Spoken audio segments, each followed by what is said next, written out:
నా పేరు డాక్టర్ నిశాంత్ అండి. నేను కాకినాడ ట్రస్ట్ హాస్పిటల్లో ఇంటర్నేషనల్ కార్డియాలజిస్ట్ కింద 2012 నుంచి పనిచేస్తున్నాను. సో మీకు కొన్ని చిన్న స్టాటిస్టిక్స్ చెప్తాను. ముందు 2022లో ప్రపంచమంతా తీసుకుంటే డెత్స్, చనిపోవడానికి కారణమైన వ్యాధుల్లో గుండె వ్యాధులు 19.8 మిలియన్ డెత్స్ కాస్ట్ చేసాయండి. 19.8 మిలియన్ డెత్స్ వరల్డ్ వైడ్ గుండె వ్యాధుల వల్ల జరిగాయి. అందులో సింహభాగం గుండె వ్యాధుల వల్ల ప్రమాదం జరిగేది హార్ట్ అటాక్ వల్ల, acute heart attack. Heart attack అనే దానికి అర్థం ఏంటంటే గుండెకి రక్తం ఇచ్చే పైపులో కొవ్వు చేరి రక్తనాళం సన్నబడి, ఆ సన్నబడిన రక్తనాళం మీద రక్తం గడ్డకడుతుంది. ఈ రక్తం గడ్డకట్టడం వల్ల గుండె భాగం డ్యామేజ్ అయ్యి, ఆ డ్యామేజ్ అయిన గుండె భాగం చాలా విధాలుగా గుండె ఫెయిల్ అయ్యి మనిషి చనిపోవడానికి కారణమవుతుంది. మీరు చరిత్రలోకి వెళ్తే ఏ వైద్యం చేయకుండా, గుండె జబ్బు వచ్చిన తర్వాత ఏ వైద్యం చేయకుండా వదిలేస్తే 50 to 60% చనిపోతారు. ఏది వితిన్ ఫస్ట్ 1 month. 50 నుంచి 60% మంది మొదటి నెలలోనే చనిపోతారు. అందులో 25% కొన్ని నిమిషాల్లో చనిపోతారు, 40% ఒక రోజులో చనిపోతారు. ఇవన్నీ స్టాటిస్టిక్స్ అండి. అన్నీ మీకు గూగుల్ చేస్తే మీకు కనబడతాయి. ఇవన్నీ స్టాటిస్టిక్స్. సో ఇనీషియల్గా అది మొదటి రోజుల్లో వీటికి రక్తం కరిగించే మందులతో వైద్యం చేయడం అనేది జరిగేది. ఈ రక్తం కరిగించే మందులతో వైద్యం చేసినా సరే 20 నుంచి 25% మంది చనిపోతారు. థ్రాంబోలైటిక్ థెరపీ అంటాం మేము. ఈ మందులతో కూడా 20 నుంచి 25% చనిపోతారు. ఆ తర్వాత వచ్చిన ప్రక్రియలు యాంజియోగ్రామ్ చేసి స్టంట్ వేయడం అనే ప్రక్రియ. ఈ స్టంట్ వేయడం అనే ప్రక్రియ అనేది వచ్చిన తర్వాత డెత్స్, అంటే గుండె ఎక్యూట్ హార్ట్ అటాక్ వల్ల చనిపోయే రిస్క్ 5% తీసుకొచ్చామండి మేము. రైట్, 5% తీసుకొచ్చాం. బట్ 100% హార్ట్ అటాక్ వల్ల చనిపోకుండా పేషెంట్ ఉంటారు అని ఏ స్టాటిస్టిక్స్ లేవండి. నేను చెప్తున్నది అంతా కూడా ప్రపంచవ్యాప్తంగా ఉన్న సంఖ్యలు చెప్తున్నాను. నేను 100% హార్ట్ అటాక్ వచ్చిన తర్వాత పేషెంట్లు బతికే స్టేజ్కి మనం రావాలని మేము కోరుకుంటాం. ఇందాక సార్ చెప్పినట్టు మా దగ్గరకు వచ్చిన ప్రతి పేషెంట్ బతికి వెళ్ళాలనే కోరుకుంటాం. కానీ ప్రపంచం అంతా కూడా 95% వరకే మనం రాగలిగాం. స్టంట్స్ వేసినా సరే పేషెంట్ సర్వే అవ్వడం. 5% కేసుల్లో మనిషి చనిపోయే ప్రమాదం ఉంటుంది. ఈ మనిషి అంటే హార్ట్ అటాక్ వచ్చి మనం స్టంట్ వేసిన తర్వాత కూడా మనిషి చనిపోవడం అనే చనిపోవడం జరగడానికి గల కారణాలలో ప్రధానమైన కారణం స్టంట్ థ్రాంబోసిస్. స్టంట్ థ్రాంబోసిస్ అంటే అర్థం ఏంటంటేనండి, వేసిన స్టంట్లో మళ్ళీ రక్తం గట్టకట్టడం. సరే, ఇక్కడ ఒక చిన్న విషయం మీరు అర్థం చేసుకోవాలి. స్టంట్స్ అనేవి ఒకప్పుడు కాలంలో మామూలు స్టంట్స్ ఉండేవి. ఇప్పుడు high class drug eluting stents అని ఉంటారు. మన సార్ వాడిన స్టంట్స్ కూడా high class drug eluting stents. ఇవన్నీ కూడా చాలా తీవ్రమైన పరీక్షలు చేసి తీవ్రమైన రిసర్చ్ తర్వాతే మార్కెట్లోకి వస్తాయి. వాటి సేఫ్టీ ప్రొఫైల్స్ వాటికి ఉంటాయి. వాటిలో రక్తం గట్టకట్టడం అనేది 5% మందిలో జరుగుతుంది. కానీ స్టంట్లో రక్తం గట్టకడితే మాత్రం 80% రిస్క్ ఉంటుంది.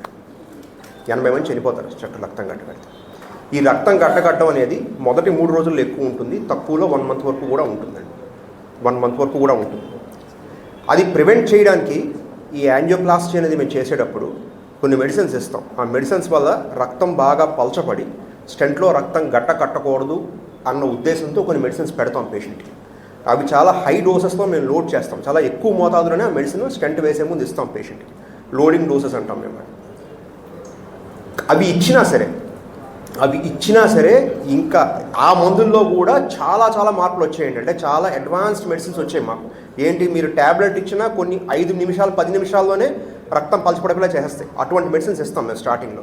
యాక్చువల్లీ మీలో ఎవరైనా స్టంట్ వేయించుకుని లేదా మీరు చుట్టాలు ఎవరైనా స్టంట్స్ వేసి ఉంటే మీ కార్డియాలజిస్ట్ మీకు మాట చెప్తారు, ఏడాది దాకా మందులు ఆపకూడదండి.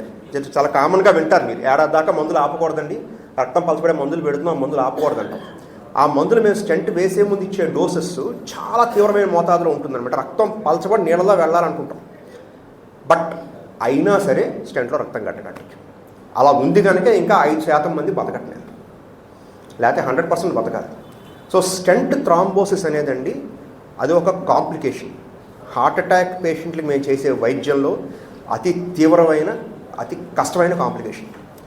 ఆ కాంప్లికేషన్ వచ్చినప్పుడు దాన్ని ట్యాకిల్ చేయడానికి ఏంటంటే మళ్ళీ తీసుకెళ్ళి మళ్ళీ ఆ క్లాట్ని క్లియర్ చేయడానికి ట్రై చేస్తాం. ఎక్కడ రక్తం గడ్డ కడుతుందో దాన్ని క్లియర్ చేయడానికి ట్రై చేస్తాం.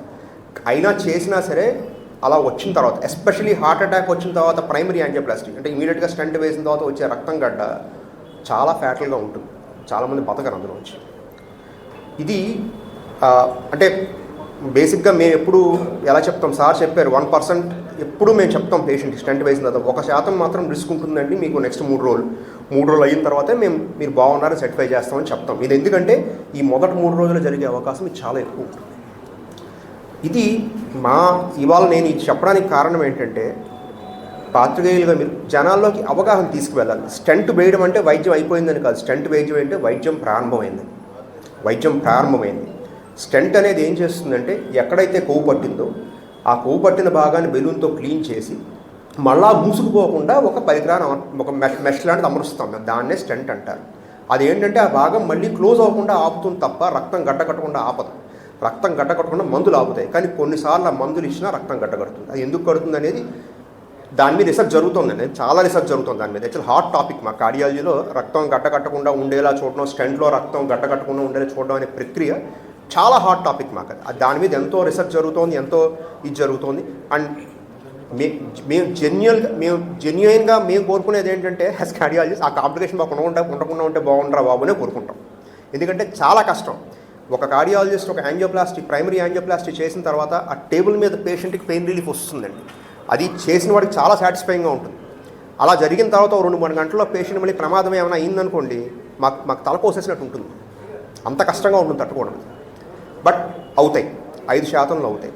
నేను చెప్పేది ఏంటంటే స్టెంట్ థ్రాంబోసిస్, స్టెంట్లో రక్తం గడ్డకట్టడం అనేది అది కాంప్లికేషన్, అది నెగ్లిజెన్స్ కాదు, టెక్నికల్ థింగ్ కాదు, అది జెనెటిక్. అది దానికి చాలా కారణాలు ఉన్నాయి. ఒక కారణం జన్యుపరంగా కూడా అంటున్నారు కొంతమంది, జన్యుపరంగా రక్తం గడ్డకట్టే అవకాశం ఉంటుంది. ఇవి నేనేవి కూడా నా సొంతం కాదండి, మీకు చెప్పిన స్టాటిస్టిక్స్ అన్నీ దే ఆర్ ఆల్ వెరిఫైబుల్. మీరు WHO స్టాటిస్టిక్స్, ACCH స్టాటిస్టిక్స్ చెప్పాను. అండ్ మేమందరం కూడా చూసాం మా కెరియర్లో ఈ రక్తం గట్టగట్టే మందులు సరిపోక కొంతమంది మందులు పనిచేయక స్టంట్లు మూసుకుపోవడం, చనిపోవడం చూసాం. ఎవరికి జరుగుతుందని మాకు తెలియదు, కానీ 5% కేసుల్లో మాత్రం జరుగుతుంది. ఈ విషయం అంటే ఇక్కడ ఏంటంటే పబ్లిక్ని భయపెట్టాలని కాదు, అర్థం చేసుకోవాలని చెప్తున్నాం. మేము హార్ట్ అటాక్ వచ్చిన తర్వాత డాక్టర్ గారు స్టంట్ వేశారు అంటే ట్రీట్మెంట్ ప్రారంభమైందని అర్థం. డాక్టర్ గారు మళ్ళీ చెప్తారు ఇంకా పర్వాలేదండి మీకు, ఇక్కడి నుంచి మీరు మీ మామూలు మీ రెగ్యులర్ యాక్టివిటీస్ చేసుకోవచ్చు అని డాక్టర్ గారు చెప్తారు. అప్పటిదాకా ట్రీట్మెంట్ నడుస్తుందని అర్థం. స్టంట్ వేయడం అనేది చాలా తేలిక భాషలో చెప్పాలంటే పుండుకు మందు రాయడం లాంటిదండి. మందు రాసినంత మాత్రాన పుండు మానిపోతుంది లేదు, పుండు మానాలి.